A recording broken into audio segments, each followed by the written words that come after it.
पण तरीही मी बजेटविषयीच बोलणार आहे.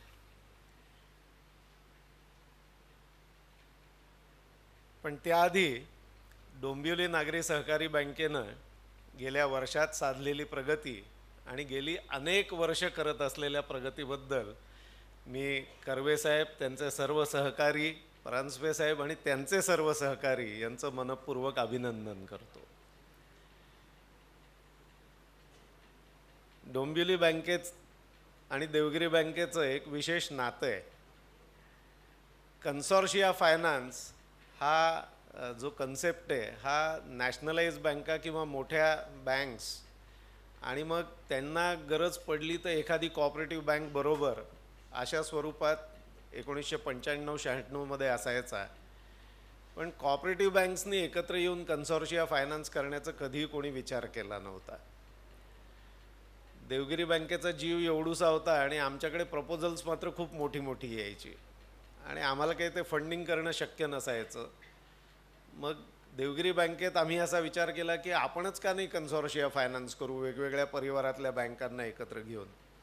आणि असं जेव्हा आम्ही ठरवलं तेव्हा हा नवीन प्रयोग करण्यातली देवगिरी बँकेबरोबरची पहिली सहकारी बँक ही डोंबिवली नागरी सहकारी बँक होती. आणि त्यानंतरच्या काळात सहकारी बँकांनी एकत्र येऊन अनेक प्रयोग केले कन्सॉर्शिया फायनान्सचे, ज्याच्या माध्यमातून साखर सम्राटांना सोडून साखर कारखाने उभे राहण्याकरता मोठी मदत झाली. भारतीय जनता पक्षाशी संबंधित नेत्यांचे अनेक साखर कारखाने नंतर आले ते या सगळ्या प्रयोगातूनच निर्माण होऊ शकले. हा जर प्रयोग झालेला नसता तर अगदी कैलासवासी गोपीनाथरावांचा वैद्यनाथ सहकारी साखर कारखाना असो किंवा गडकरीजींचा स्फूर्ती, या कारखान्यांना फंडिंग काँग्रेसच्या बँकांनी कधीच दिलं नसतं, नॅशनलाइज बँकांनी दिलं नसतं. ते परिवारातल्या बँकांच्या माध्यमातून त्यांना मिळू शकलं कारण आम्ही असे नाविन्यपूर्ण प्रयोग केले ज्याला डोंबिवली बँकेने त्या काळात सहकार्य केलं. एवढंच नव्हे तर पुढे त्यांनी तो प्रयोग अतिशय मोठ्या प्रमाणावर उचलून धरला.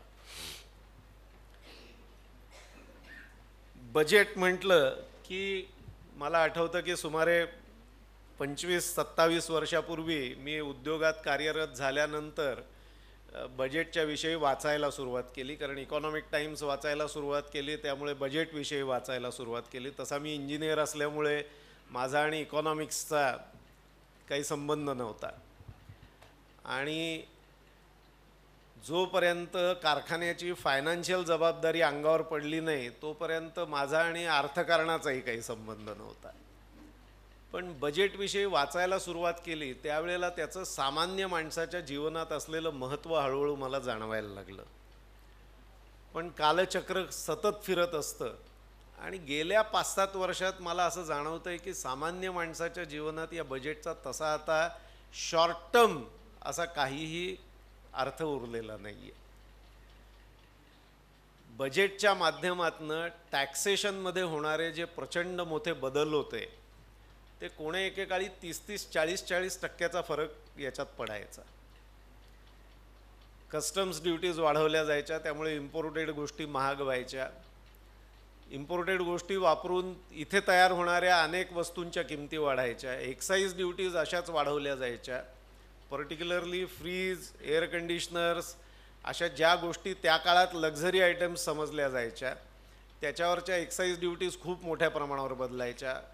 गाड्या, मोटरसायकल, स्कूटर्स याच्यावरच्या एक्साईज ड्युटीज मोठ्या प्रमाणावर बदलायच्या. रेडीमेड गारमेंट्स किंवा मॅनमेड फायबरमधनं बनणारी वस्त्र याच्या एक्साईज ड्युटीज मोठ्या प्रमाणावर बदलायच्या आणि त्याचा बजेट संपल्यानंतरच्या दुसऱ्या दिवशीपासून सामान्य माणसाच्या जीवनावर परिणाम व्हायचा.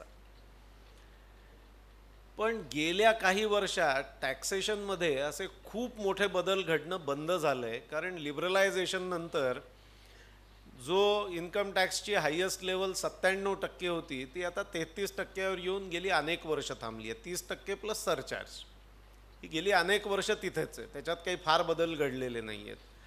बदल घडतो तो तुम्हाला टॅक्स फ्री इन्कम किती मिळवता येईल आणि सेव्हिंगच्या माध्यमातून किती टॅक्स वाचवता येईल. अगदी यावर्षीचा विचार करायचा झाला तर या दोन माध्यमातून सामान्य माणसाला सुमारे 10-11 हजार रुपयाची बचत करता येईल एवढा इम्पॅक्ट आपल्या याच्यावर आहे. आता हा इम्पॅक्ट काही मंडळींच्या बाबतीत खूप मोठा असू शकतो, काही मंडळींना तो न जाणवण्या इतपतच असेल.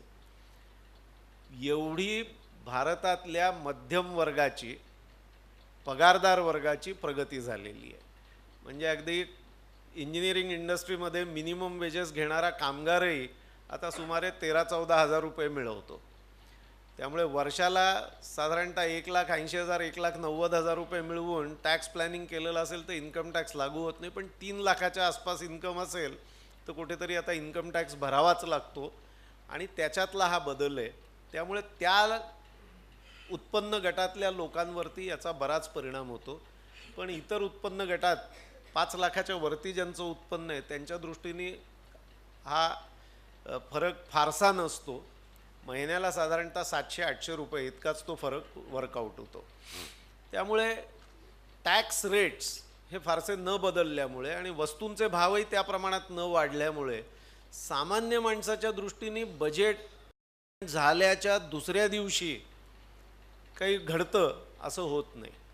पण तरी बजेटचं महत्त्व सामान्य माणसाच्या दृष्टीने आहे आणि त्याचं कारण असं आहे की देश कुठल्या दिशेने जाणार आहे याचा साधारणतः अंदाज हा बजेटच्या प्रेझेंटेशनमधनं येतो. सुमारे 20 वर्षापूर्वी परिस्थिती अशी होती आणि माझी खात्री आहे की देवेंद्रजी त्याच्यावरती नक्की भाष्य करतील की बजेटमध्ये एखाद्या गोष्टीकरता जर 1,000 कोटीची प्रोव्हिजन असेल तर सरकार साधारणतः 990 कोटी रुपये तरी त्या गोष्टीकरता खर्च करायची. पण आता अनेक वेळा मला असं वाटतं की सरकार 1,000 कोटीची प्रोव्हिजन करते, प्रत्यक्षात 1,000 रुपये तरी खर्च करते का त्याच्याकरता असा प्रश्न पडतो. म्हणजे प्रोव्हिजन असते 1,000 कोटी रुपयाची पण प्रत्यक्षात खर्च किती. आणि जर हा प्रत्यक्षात खर्च होत नसेल तर बजेटमध्ये केलेल्या अनाउन्समेंट्स या त्या काळात लोकांच्या डोळ्यात धूळ फेकण्याकरता केल्या जातात का अशी फार मोठ्या प्रमाणावरती शंका गेल्या काही वर्षात बजेट ऐकणाऱ्या आणि बजेटचा अभ्यास करणाऱ्या माझ्यासारख्या अभ्यासकाला यायला लागली आहे. आणि ती खरी असावी असं यावर्षीचं रेल्वे बजेट ऐकल्यानंतर वाटलं. कारण सदानंद गौडांनी असं सांगितलं की 100 प्रोजेक्ट्स अनाऊन्स केले त्यातला एकच पूर्ण केला, बाकी 99 प्रोजेक्ट्स काही पूर्ण नाही झालेले आणि हा कालावधी 15 वर्षाचा आहे. तर या 15 वर्षात जर 100 वेगवेगळे प्रोजेक्ट्स अनाऊन्स होतात आणि त्यातला एकच प्रोजेक्ट पूर्ण होतो तर बजेटला काय महत्त्व आहे हे आपण यातनंच जाणून घेतलं पाहिजे. आणि म्हणून असं वाटतं की बजेटच्या ज्या फिगर्स असतात या फिगर्स आता विश्वासार्ह राहिलेल्या नाही आहेत.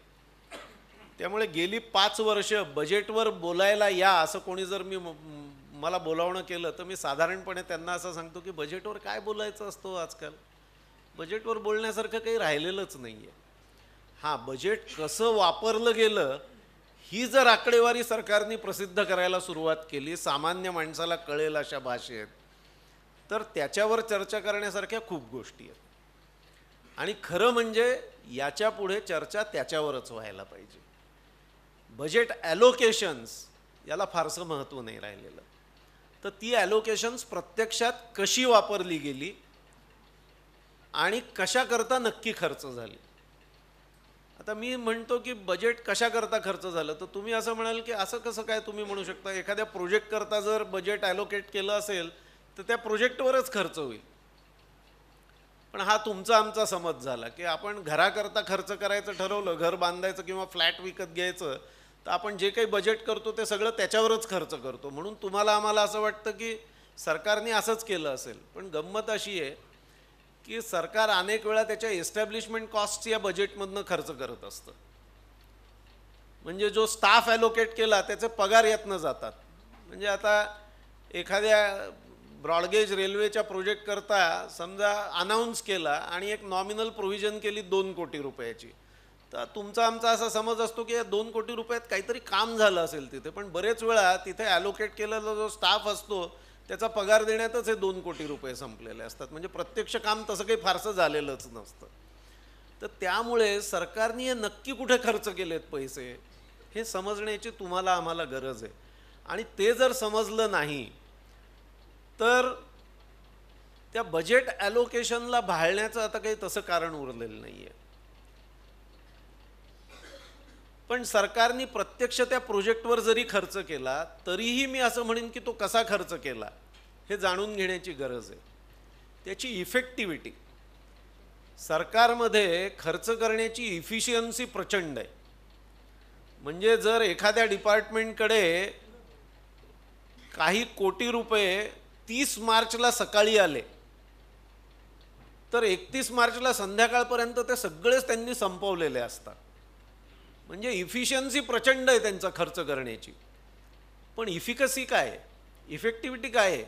हे जे बजेट खर्च होतं, हे जे पैसे खर्च होतात त्याचा तुम्हाला आम्हाला काय फायदा होतो?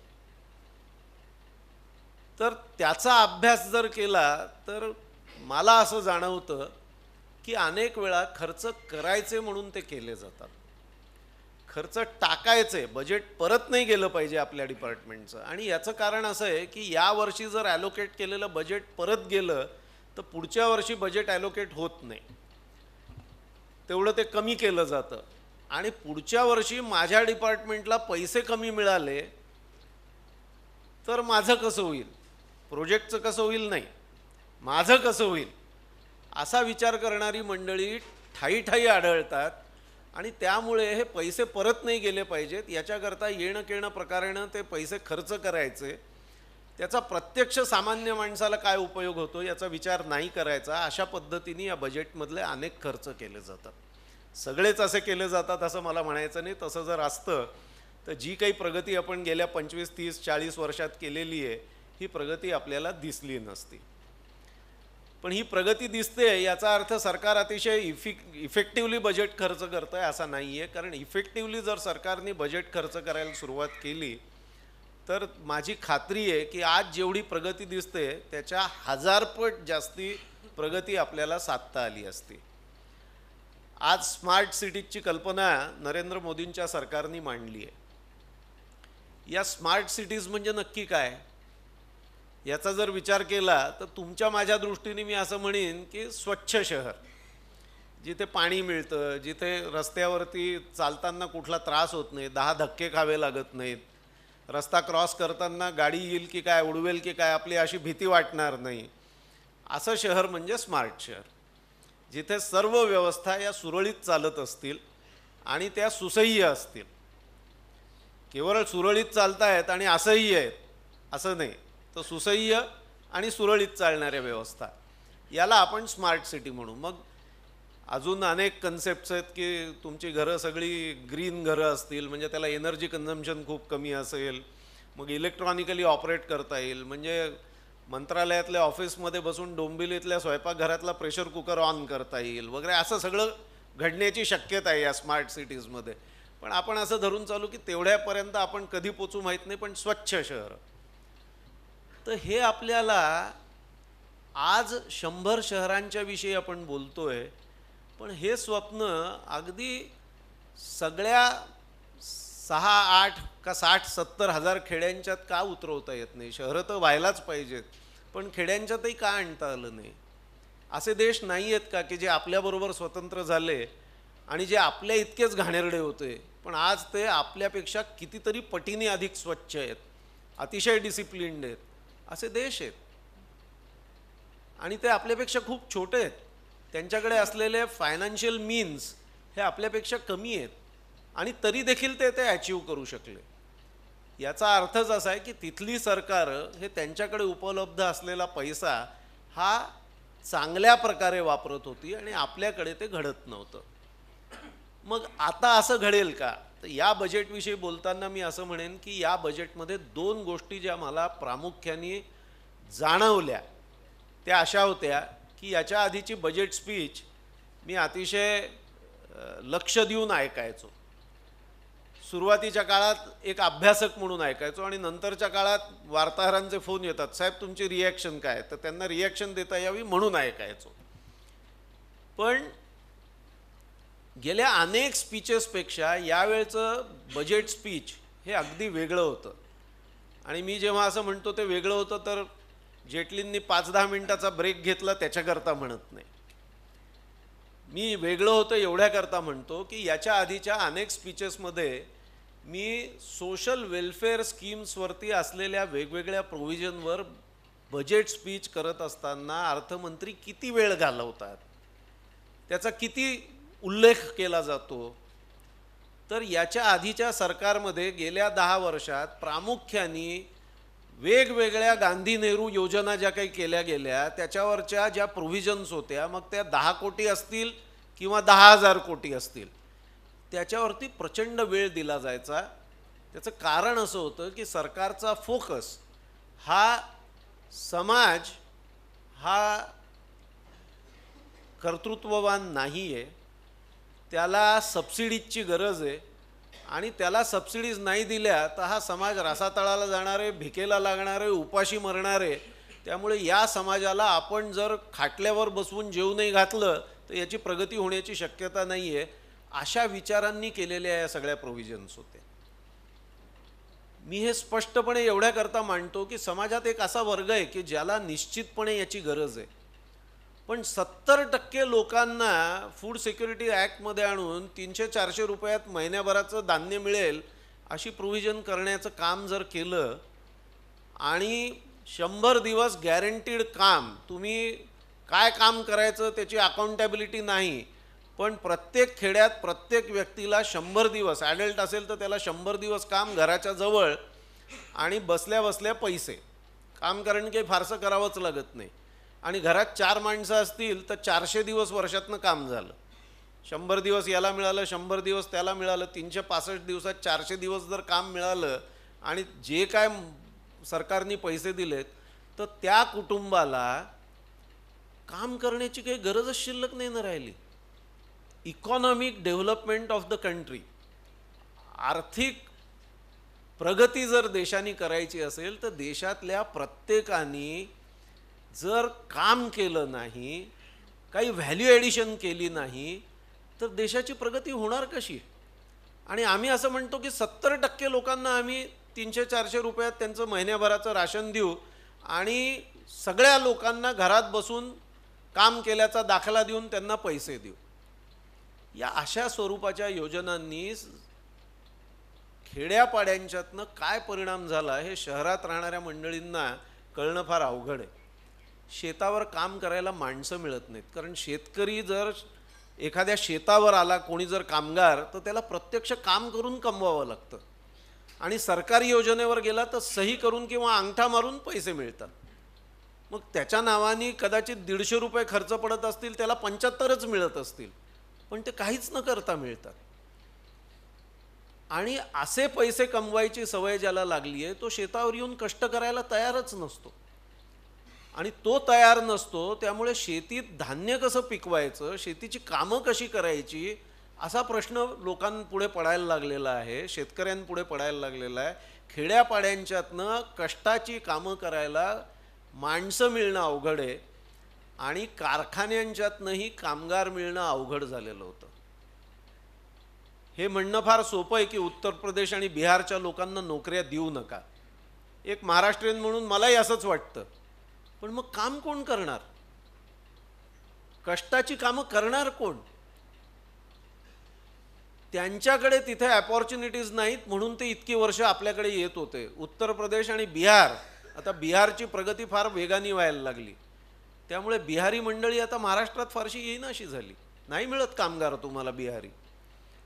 त्यामुळे कामाची सवय लावण्याकरताचं पहिलं बजेट आहे असं मी या बजेटकडे बघतो. लोकांना फुकट घरी बसून काहीही आम्ही देणार नाही.